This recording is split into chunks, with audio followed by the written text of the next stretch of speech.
Alright guys, welcome to November 9th's pre-recorded Zoom. Okay, so pretty much going to immediately follow off of what we discussed on DXY on Friday, and that was basically, right, the fact that we had came into a relatively, went to a POI, but the situation with trying to play this to the upside more was essentially the reaction based on taking previous liquidity, right, and then taking internal structure, making this, technically picking a low from a medium term perspective, just because internally this is now bearish just due to the bearish break of structure after we take liquidity, meaning that is a bearish liquidity grab, which is why we assumed, right, the bearish continuation on Friday. And as you can see, that's basically what happened. Not the deepest retracement ever, but the transition did occur. Right, and as you can see, it's very clear here, right, within London session last night, or I mean, it was the Monday night, I'm sorry. We pretty much, right, had the pullback. Let me delete this. Pretty much had the pullback begin to initiate, right, up until you see an internal liquidity grab. Then met by POI. Bearish order flow is now intact. Right, bearish order flow, right, and even now it's technically still a bit bearish, but there is, right, the counter argument with the internal liquidity grab from a bullish perspective, solidifying the low and making it technically unwillingness. So a reaction could literally occur right now where we see a bit of bearishness in terms of EU, AU, etc., right, and a bit of strength recovery back in the dollar, just because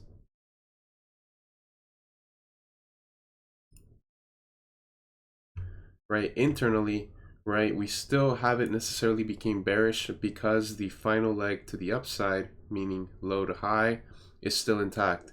Even though this could very well be bearish, we cannot assume that until, right, obviously our previous structural range is now invalidated. But as you can see, there is relative equal lows there. So now it's just a matter of seeing, which order flow is going to win, whether it was the original, right, obviously the original bearish order flow, or if, we see a bit of recovery due to the essential optimism being shown via internal liquidity grab, and discounted retracement, and then that pretty much creates a continuation to the upside. But yeah, it's very interesting, right? I would like to see what happens, right, from a continuation basis, just because the narrative, I feel, has already been built based on the liquidity grab we discussed on Friday. So I want to see what happens, right? If the bullish order flow does overtake bearish order flow, at least for a short term, I do want to see how the continuations will align themselves. In terms of EU, right, this one, in my opinion, looks a little bearish. Pretty much following up what we discussed on Friday was the potential, right, obviously our target being met, right, led to, right, the continuation to the downside, which took liquidity, and that created an internal liquidity grab based on the previous preliminary high, right, based on previous liquidity from pretty much Q3's, from October's low, I'm sorry. And basically, because we have the internal liquidity grab, we know that we have a bullish sentiment, at least for the short term, right? And as we begin to zoom in, right, our order flow continuation here did not, pretty much meet that internal reaction, and that inevitably failed. So that changes the bias to upside momentum. But realistically, if there is any position here, right, it is from the perspective of order flow, right, where a previous SC was met, taken, and we took liquidity prior to doing that. So that dictates a bullish narrative, right? And so your conservative entry is the continuation here. And that is pretty much what's creating the pullback that we see now. So what's interesting now, right, is where we are reacting from internally, well, in terms of the range. Because as you can see, relative equal highs here, were taken. But why were they taken? For a very small M15 POI there. That M15 POI internally right now creates an internal liquidity grab based on taking out the relative equal highs and taking out preliminary structure, dictating the current narrative being bearish, right? So it's not just a matter of how deep this will retrace, but the only thing that I do not like here is the fact that we do have, right, the 50% not being met, and we're starting to see an internal reaction here, right? Not the strongest, right? I would still say this is internally bullish, right? Just because we know that the continuation BOS here, based on the previous low here, although that is a bearish liquidity grab, right? Essentially the move immediately afterwards is, you know, not the strongest, and as you can see, technically there is a bullish liquidity grab based on this move, this low, and this preliminary high, right? So we could see a bit more recovery to the upside and potentially see the continuation to the downside, just because I do still believe we can have some more downside movement, just because our trend, our order flow, none of that has really converted just yet, especially because the preliminary range here is still intact, although we did take out, right, the internal structure here. All this does is solidifying high to low, beginning of retracement. So yeah, I mean, I would still say we were technically bearish here, unless we do invalidate, right, the internal move here, because although there is an internal liquidity grab, there is a possibility that we do see unwillingness based on this previous low into this new form low, and this reacts from a discount to create new highs. So unless the reaction here is strong and we don't see, right, a bullish conversion here, then we cannot assume, you know, that continuation to the upside. But yeah, I mean, very sloppy for the first 2 days. We'll see how that goes out. GU, haven't really been looking at this, but just as previously, right, I am still bearish on this, especially because we do have, right, willingness to go higher, and then inevitably failing, meaning there was a ton of effort, right, in terms of putting us above a previous high, putting us above liquidity, but with that being failed, all that is a release of liquidity, and it gives me that continuation sense. Excuse me. So, right, we have met previous structure, as you can see here.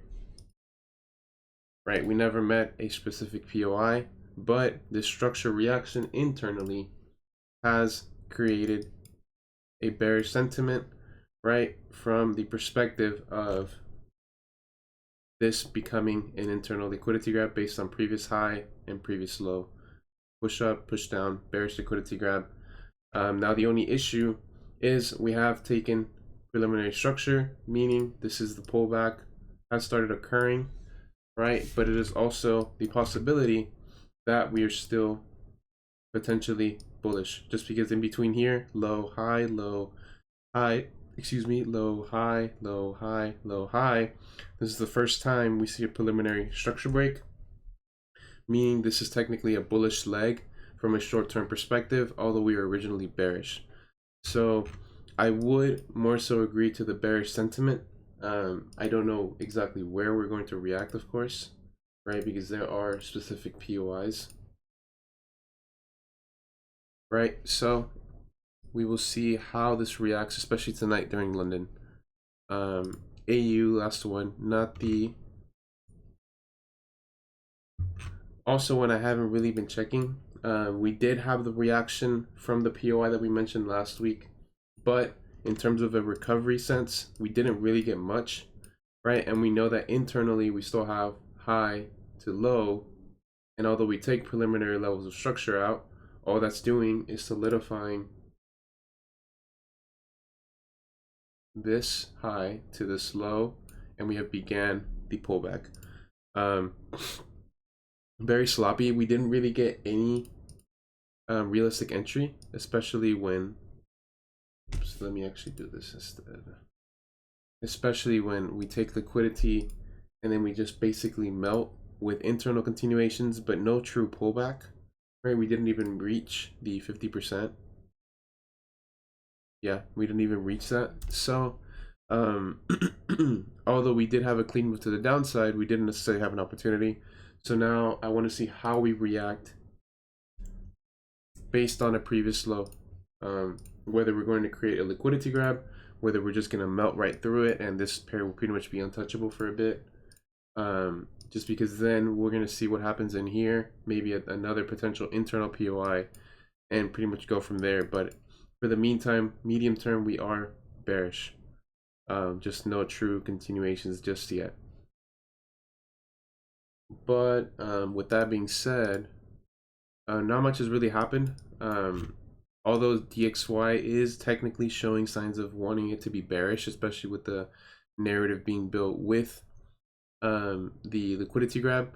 If we start doing conversions into the bullishness, especially with pairs like AU, right? Because technically from a H4 perspective, a major intraday perspective, we are technically bullish because of unwillingness break of structure, right? Because there is, right, obviously you could, whatever high you're going to name into low, so preliminary structure break solidifying the range.